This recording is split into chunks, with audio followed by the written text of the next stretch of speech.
As I stated in my previous post video, I'm going to focus on the process of healing, but I wanted to talk about that just a little bit. The process of healing takes time, so I'm not going to be able to tell you all that process in one video, and I'm going to do my best to keep each of them 10 to 15 minutes. And I'm not telling you I know everything or that I even know a little bit of anything. I have a gauge, and I have a reason why I'm sharing this is because I'm not who I once was. I'm not angry anymore. I'm not sad anymore. And I don't hurt others. And that's a huge gauge. And it doesn't mean that I have my life all together. I still have a lot of issues. I'm not trying to convince you. If you know me, you probably already know that. But I still have issues, like I struggle with, finances. Like sometimes when I start to feel stressed out, before I handle it in a healthy way, I tend to want to buy stuff. Or, I'm not I don't really keep my house clean. I don't really like to. I'm not really a big fan of cleaning. So you know what? I'm starting to think that maybe I don't care. Maybe that's just what it is. But I do know that there are a lot of things that I'm still trying to figure out if it's me or if I'm still gauging it against a society or what women are supposed to do. I have no idea. But I know that there is no such thing as perfect, and I am not. And I do not in any way I'm not trying to tell anybody that that you have to do what I'm telling you. I'm just telling you that I do have a reason that I'm sharing this, because I'm different. So you can take it or leave it.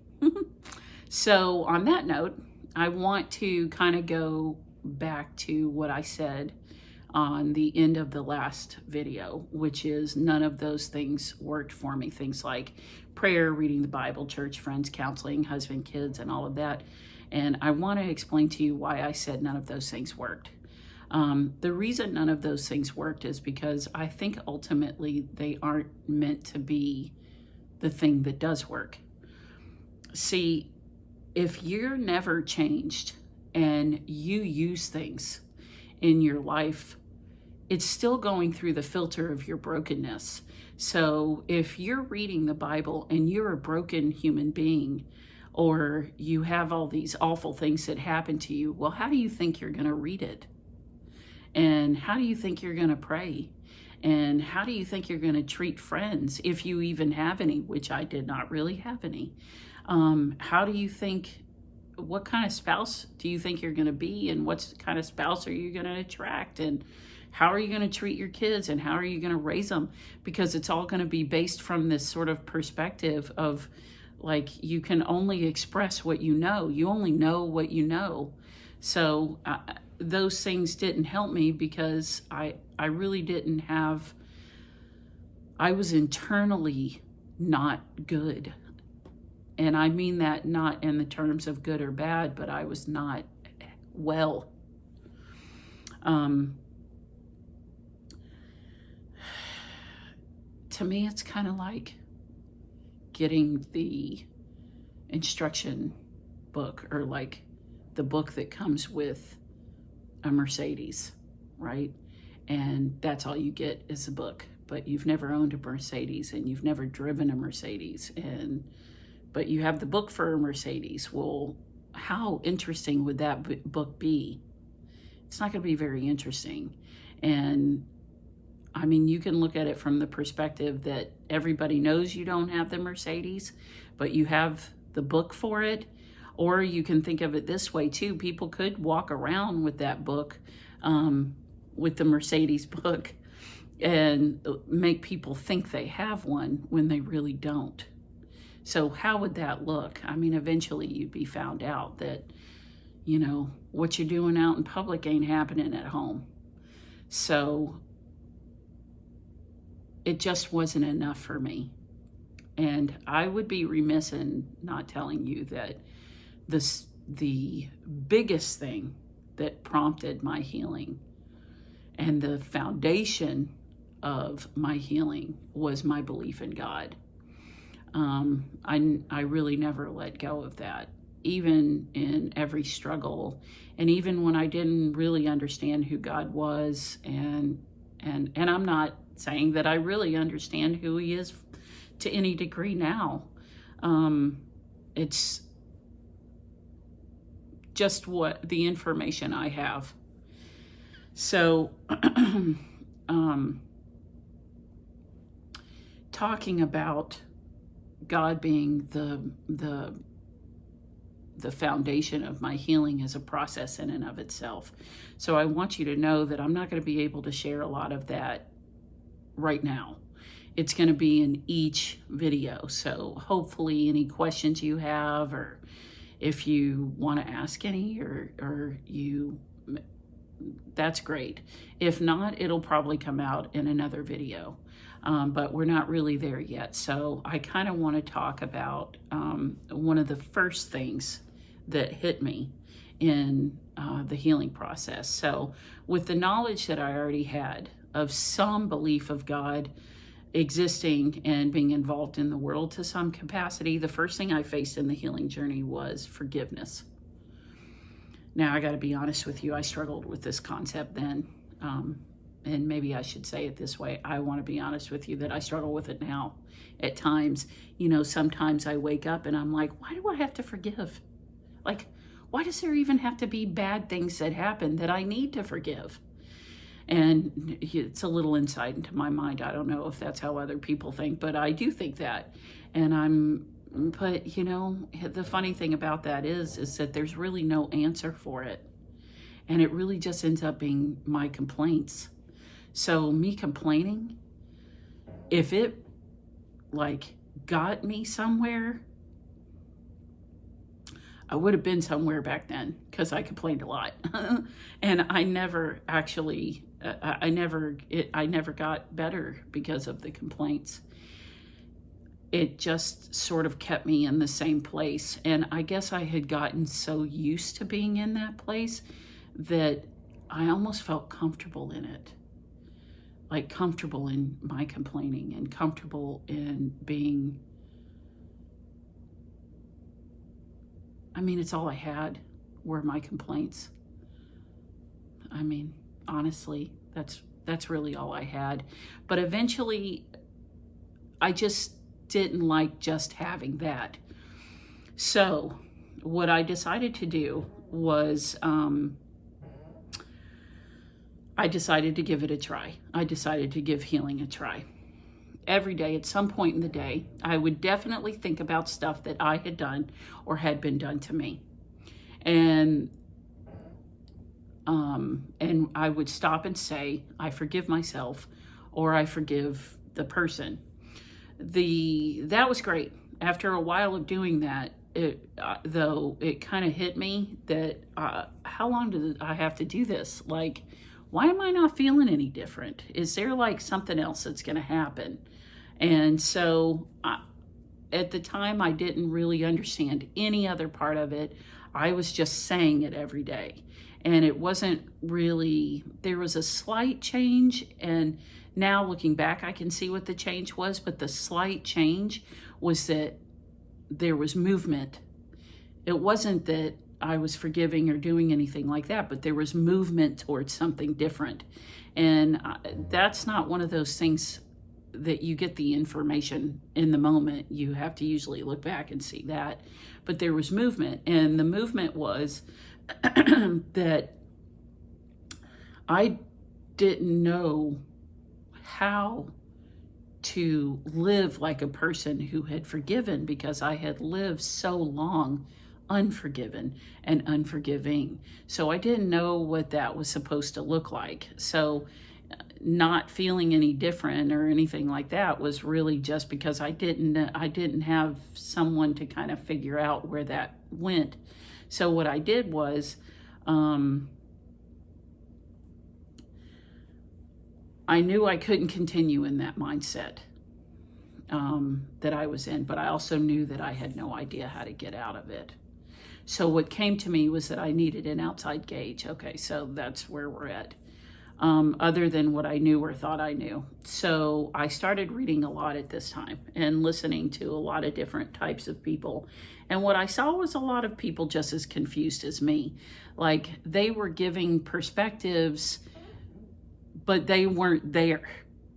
Like, I noticed a lot of people that were talking about where they should be, but not where they currently were.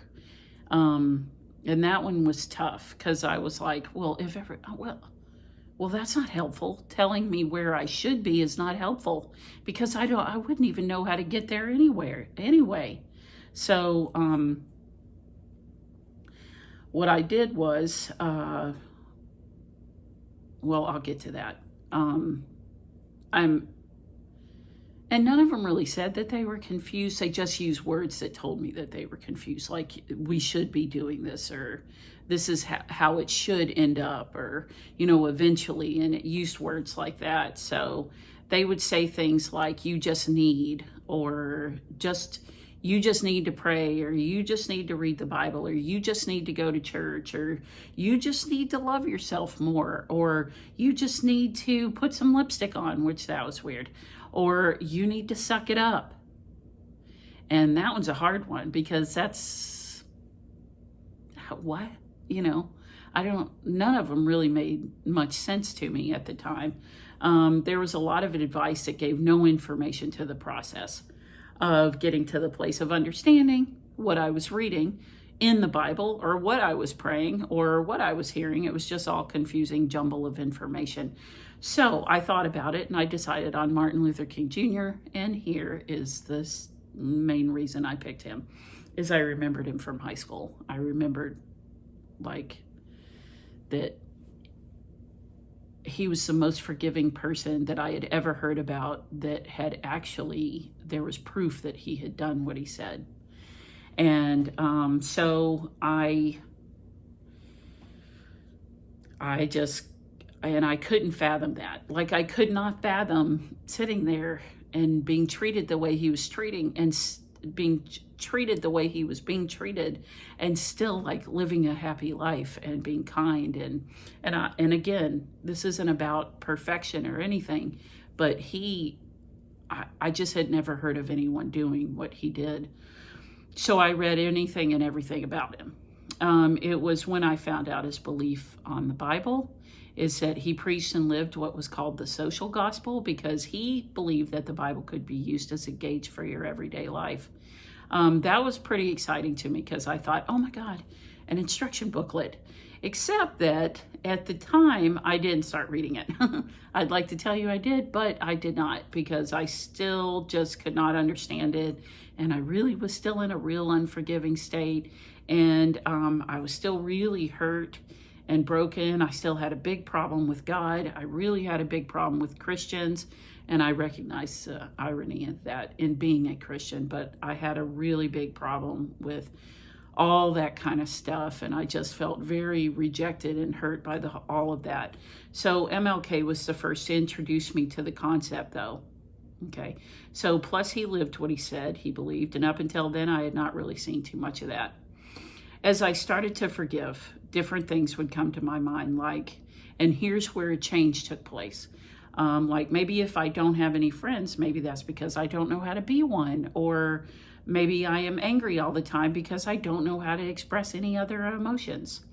And here's where I will tell you that knowing that you have a problem is a good place to start. And see, the thing is that when I started forgiving, that's where the next thing started to happen.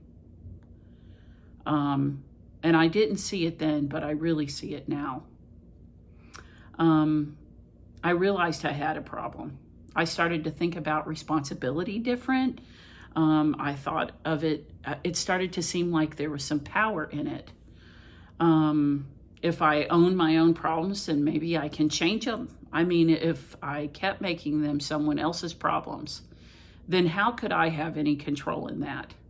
Which takes me back to the topic of forgiveness. it hit me that if I didn't forgive, then didn't that mean that I had to carry the weight of the consequences of the very thing that was done to me? Was there a way to go back and live as if it didn't happen to me? Like that I didn't choose. I mean, I didn't choose to have those things happen to me. So was there going to be some way that I could live as if it didn't? Could forgiveness do this? So I did my first experiment. I decided to give it 1 year. I would forgive all year and see where I was at the end of that year. I am not saying that I did everything right or even always understood when to forgive or really even how, but I did what I could as I followed a list of things I wanted to not have in my life anymore, which were things like anger and depression. As things or problems were revealed to me, I would focus on them. But forgiveness is where I started. So I'm going to stop here and ask you to share. Have you tried forgiveness? How has unforgiveness or forgiveness affected you? Please share. Tell your story. Learn from each other. Remember, there are about, like I said, there's 7+ billion people in the world right now. How much can you really know on your own? How many have existed before you? How many will come after you? I realize if I wanted meaning in this life, I can only use what I have. It is all because it's all that I have. Mercy for you and I is really the freedom to be human and share in that humanity. We've been given the freedom to feel and make up our own minds and be kind or be mean or be selfish or be generous or be really anything you want, but you really do need to heal first. Tomorrow I'm going to continue discussing how healing took place and what I still struggle with, which I kind of already mentioned, but I'm going to bring up some of the things I still struggle with that are connected to physical abuse. And I will continue to be open and honest as possible to share in this process of healing. So thank you for listening and helping me and others pay it forward.